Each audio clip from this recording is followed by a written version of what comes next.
Magandang araw po at maraming salamat sa mga tumatangkilik at nanonood ng YouTube channel ni Maestro Honorio at ng mga YouTube video na kanyang ina-upload.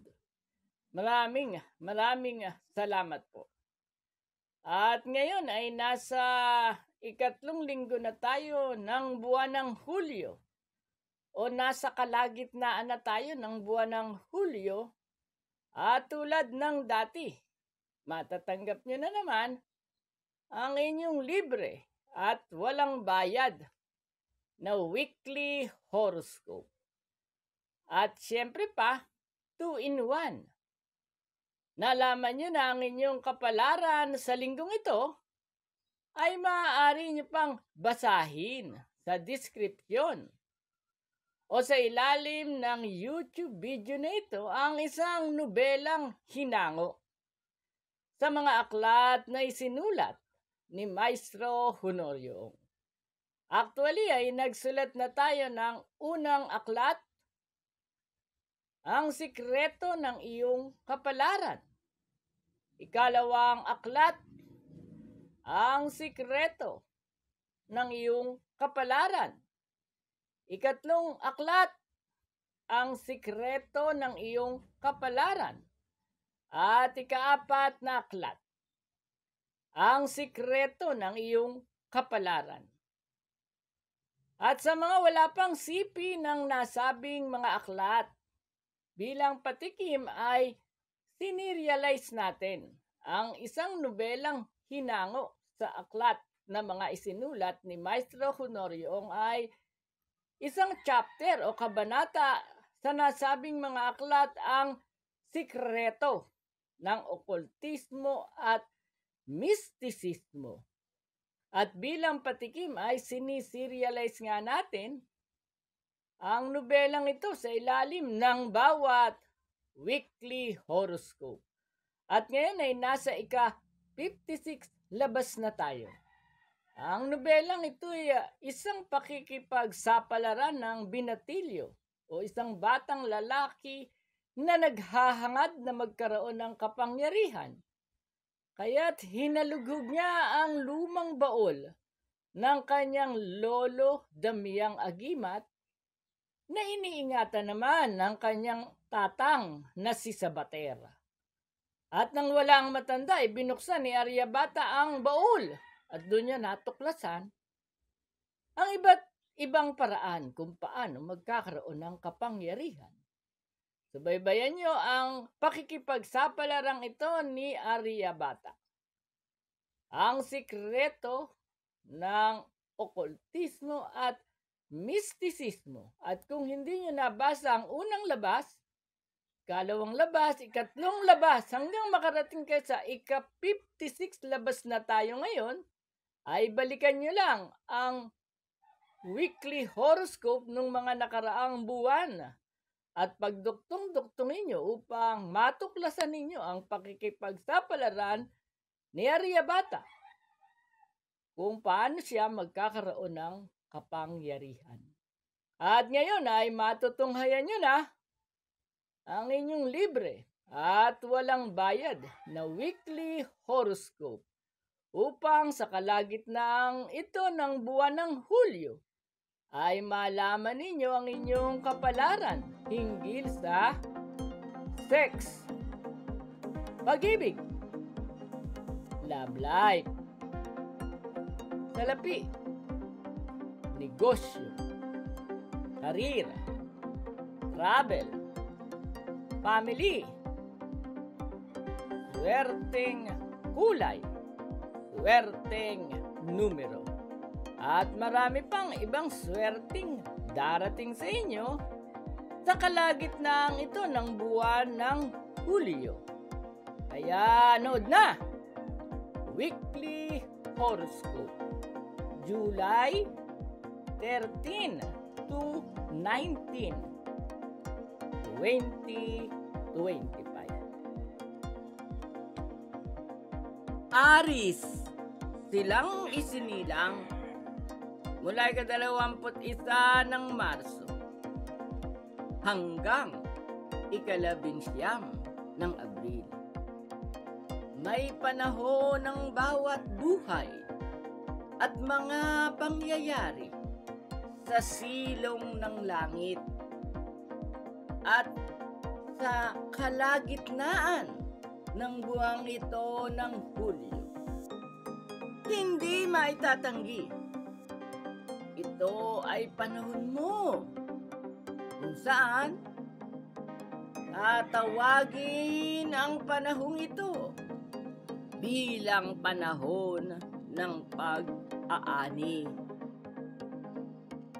Aanihin mo na ngayon ang bunga ng ipinakita mong kasipagan, ng ipinakita mong kabutihan, galing at husay. Maraming mga swerte at mga pagpapala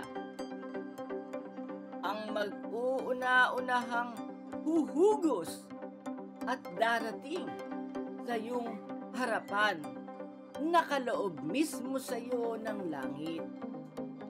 Malapitan at malayo ang mga paglalakbay, maligayang pag-ibig at mainit na pakikipagtalik, at higit sa lahat, sobrang dami at laksa-laksang makakapal na halaga ng salapi ang bigla at wala sa loob mong matatanggap.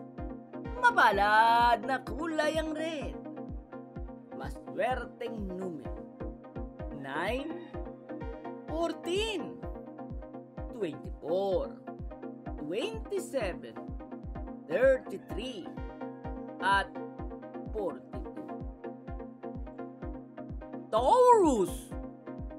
Silang isinilang mula ika-20 ng Abril hanggang ika-20 ng Mayo.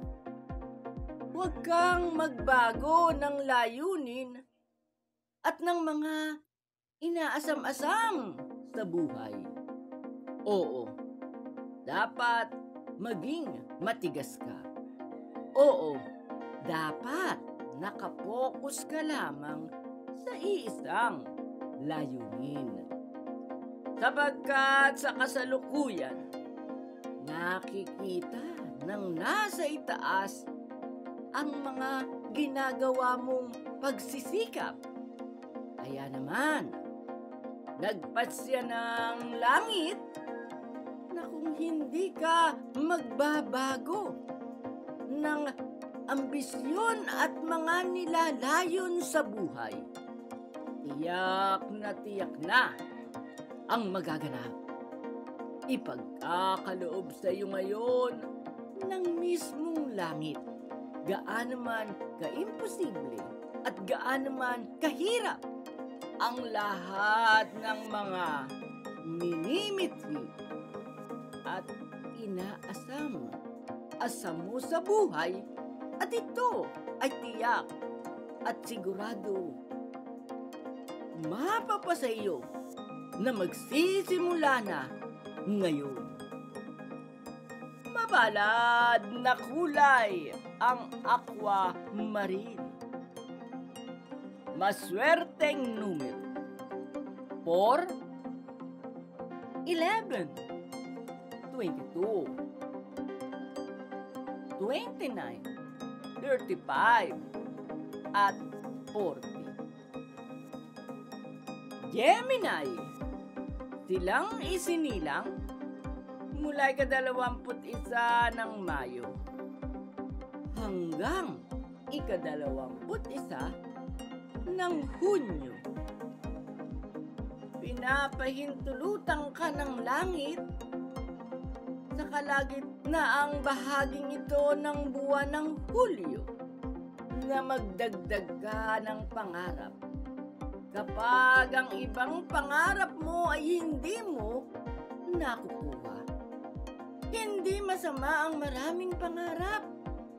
Dahil bago ka pa isinilang, itinalaga na ng langit na isa-isang matutupad ang mga pangarap mo sa takdang panahon na ang kapalaran mismo ang magpapasya.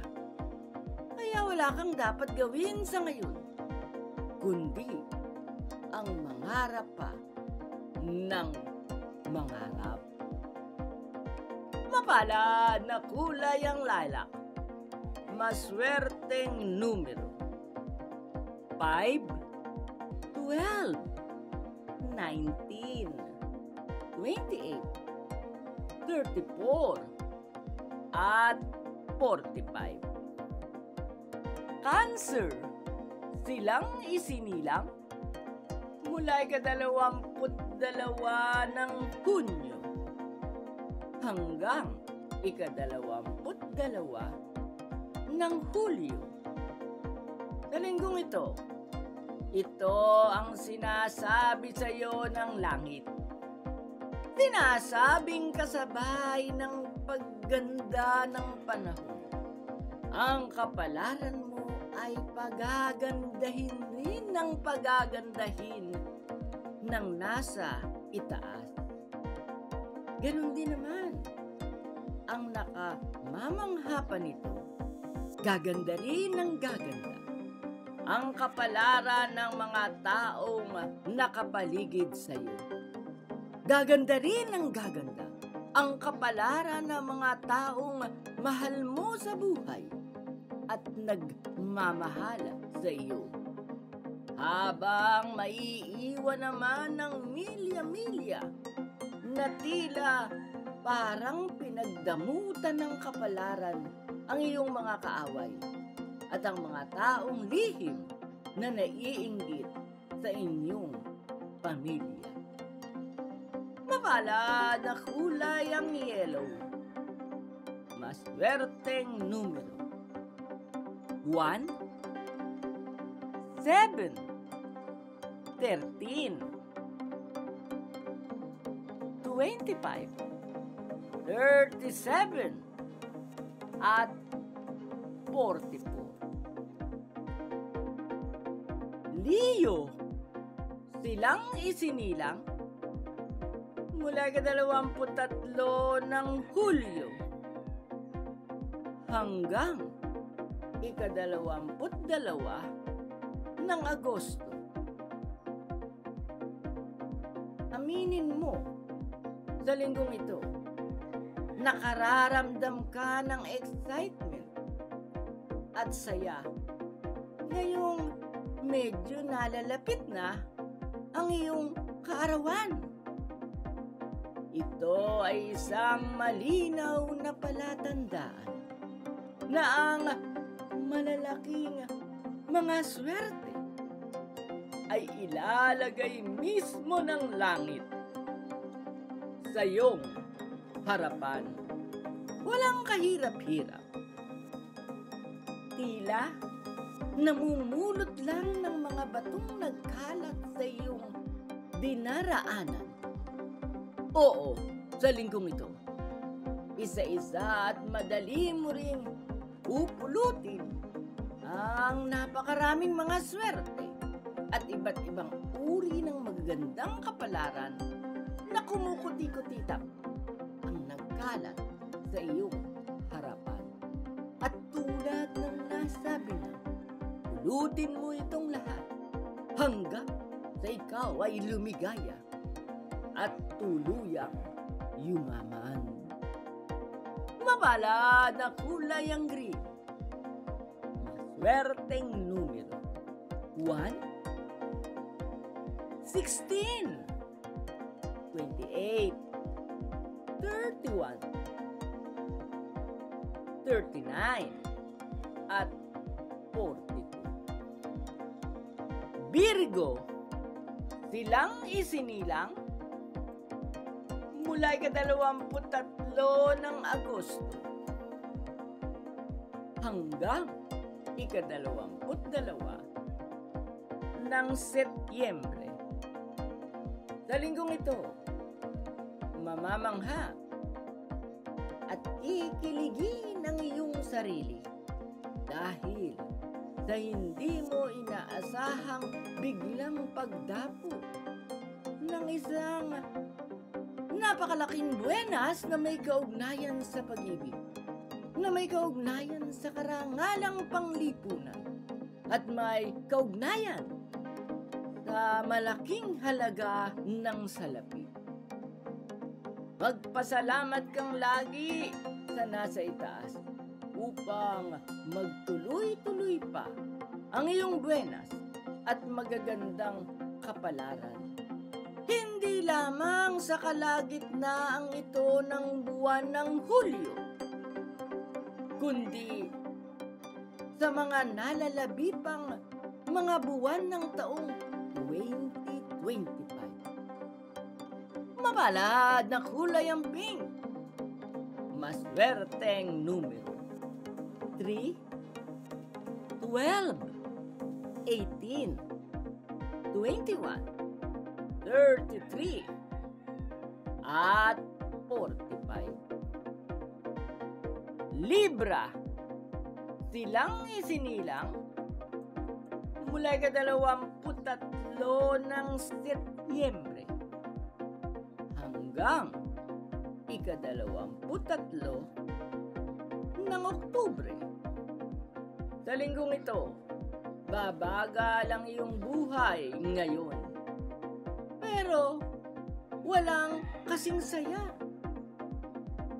at walang kasing sarap para sa iyo ang mga kaganapan. Malilibang ka sa relasyon, malilibang ka sa romansa, malilibang ka sa pag-ibig, malilibang ka sa sarap at ligaya ng buhay. At malilibang ka sa isang mababaw at malalimang ugnayan. Kaya iyong makakalimutan ang tungkol sa pagpapalago ng karir at sa pagpapalago ng kabuhayan. Kailangang makabalik ka sa tamang landas. Ano't anuman ang mangyari at maganap, ang mas dapat ay i-priority mo pa rin ang pagkakamal ng salapi at ng mga material na bagay at ang pagpapalago ng kabuhayan. Mapalad na kulay ang dark blue. Maswerteng numero: 7, 19, 25, 27, 32, at 41. Scorpio, silang isinilang mula ika-24 ng Oktubre hanggang ika-21 ng Nobyembre. Sa linggong ito, hindi lahat ng tama ay ipinakikipaglaban dahil kadalasan ang tama sa tao ay mali sa nasa itaas. Iba ang batas ng langit sa batas ng lupa.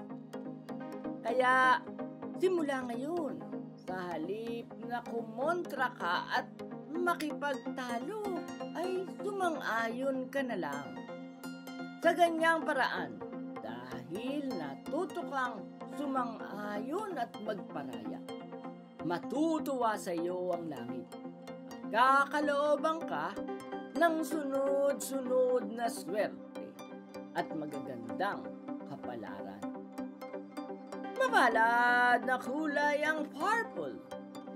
Maswerteng numero: 3, 11, 20, 29, 34, at 43. Sagittarius, silang isinilang mula ika-22 ng Nobyembre hanggang ika-21 ng Disyembre. Sa linggong ito, habang ang iba ay nag-aalala sa malakihang mga pagbaha dulot ng malakas at panay-panay na buhos ng ulan, ikaw naman ay kukuya-kuya-kuy lang at tahimik na bumubuo ng mga pangarap. At ang maganda pa nito, ang iyong mga pangarap ay papayagan ng langit na mangyari, na magkatotoo at magkaroon ng katuparan, na magsisimula ring maganap sa mismong panahong ito ng tag-ulan, tagos, hanggang sa susunod na buwan ng Agosto. Mapalad na kulay ang burgundy, maswerteng numero 4, 13, 22, 31, 38, at 42. Capricorn, silang isinilang mula ika-22 ng Disyembre hanggang ika-19 ng Enero. Buksan mo ang iyong mga mata, sapagkat sa linggong ito, may ipapakita sa iyo ang langit. Ipapakita sa iyo ng langit ay ang mga ginintuang oportunidad na pwede mong sunggaban. Hindi ka dapat masiyahan sa paisa-isa at sa patingin-tingin lang. Sa halip, sunggaban mo ang lahat ng iyon at mabilis na kabigin. Oo, ibinabalita ng langit na halos abot kamay mo na ang lahat ng uri ng tagumpay na noon mo pa iniisip, na noon mo pa pinapangarap na darating sa iyong buhay. At ang kinaganda pa nito, hindi lang tagumpay ang mapapasa iyo ngayon, bagkus ipagkakaloob ring bukod sa limpak-limpak na halaga ng salapi at pagyaman, ay ipagkakaloob pa rin sa iyo ng langit ang isang buo at masayang pamilya habang buhay. Mapalad na kulay ang maroon, maswerteng numero 9, 12, 23, 27, 33, at 40. Aquarius, silang isinilang mula ika-20 ng Enero hanggang ika-18 ng Pebrero. Kahit na maulan ang panahon, sa linggong ito, kitang-kita pa rin sa bolang kristal na habang buhay natatanglawang ka ng haring araw. Ibig sabihin, kahit anumang pagsubok ang iyong harapin, kahit na anumang pagsubok ang iyong maranasan, walang epekto sa iyo ito, sapagkat inurasyon na ng tadhana noon pa man ang magaganap. At nagsasabing, laging magiging maliwanag ang iyong buhay at kailanman ay hindi magdidilim ang iyong kapalaran. Isa kang sobrang swerteng nilalang, sapagkat ang lahat ng mga biyaya at pagpapala, kahit na may mga bahagyang suliranin at mga pagsubok, ay tuloy-tuloy pa rin ipagkakaloob sa iyo ng langit. Mapalad na kulay ang orange. Maswerteng numero. 1, 16, 19, 25, 32, at 44. Pisces, silang isinilang mula ika-19 ng Pebrero hanggang ika-20 ng Marsyo. Iyo ang linggong ito. Kung may kahilingan ka sa langit, ngayon mo na sabihin.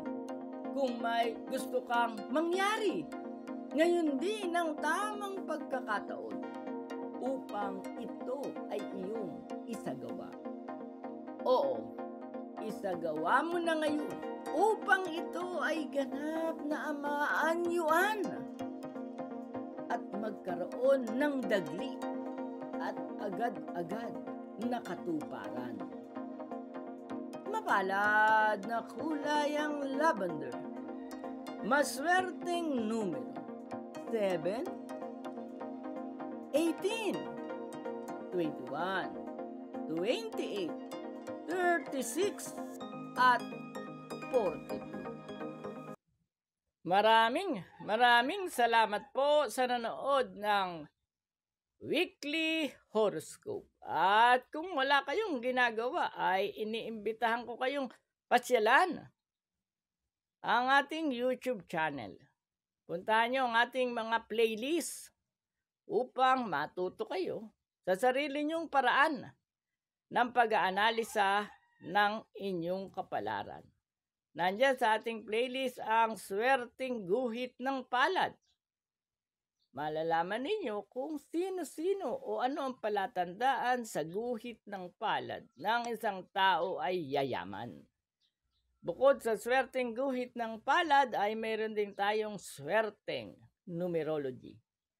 Sa pamamagitan ng pagtuklas ng inyong birth date at destiny number, ay malalaman ninyo kung anong birth date ang yumayaman. At bukod sa swerteng guhit ng palad, swerteng numerology, ay meron din tayong swerteng handwriting and signature analysis. Sa pamamagitan naman ng pag-aanalisa ng sulat kamay at pirma, ay matutuklasan mo ang kapalaran ng isang tao. At kapag binago mo ang iyong lagda o signature, mababago din at gaganda ang iyong kapalaran. Kung paano mo gagawin yan ay itinuro natin sa playlist na Swerteng Handwriting and Signature Analysis. At meron din tayong playlist hinggil sa Swerteng Punsoy Tips. Sa nasabing playlist ay hindi ka na magbabayad ng mahal o malaking halaga sa mga punsoy expert. Sa halip, i-discuss natin ang basic principle ng pagpupunsoy sa nasabing swerteng punsoy tips.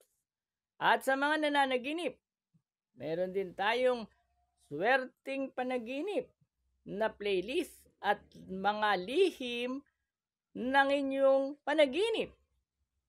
Ang pag-interpret ng mga panaginip ay binase sa psychologist na si Sigmund Freud at si Carl Jung.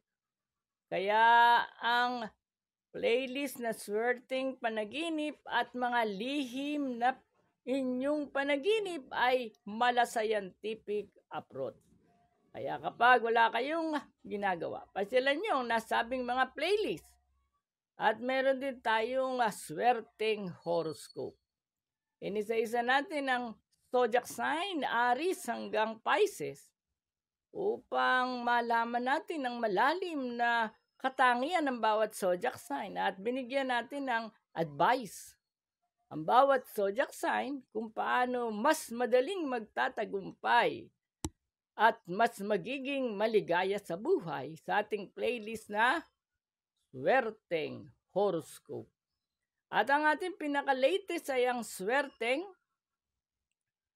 Nunal, kung saan malalaman mo kung ano ang kahulugan ng mga nunal sa iyong katawan at saang nunal matatagpuan ang yayaman. At bukod sa nasabing playlist na Swerteng Nunal ay meron din tayong Prediksyon 2025. Inisa-isa natin ang magiging kapalaran sa taong ito ng 2025 ng bawat animal sign. Kaya malalaman mo ano bang animal sign ang suswertihin sa taong ito ng wood snake. At sino-sinong animal sign ang yayaman sa taong ito ng 2025 ay malalaman mo sa ating playlist na Prediksyon 2025. At ang isa pa nating pinaka-latest ay ang Swerteng Lucky Charm, mga pampaswerte talisman ng bawat zodiac sign. At sa kasalukuyan ay nasa zodiac sign tayo ng Taurus. At muli, kapag wala kayong magaway, pasyalan nyo ang ating mga playlist. At siyempre pa, huwag kakalimutang mag-subscribe.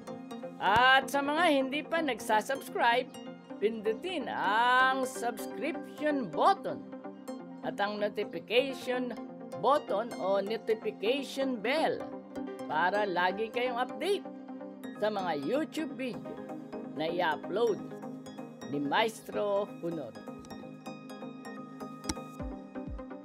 At muli, magkita-kita tayo para sa susunod na Weekly Horoscope.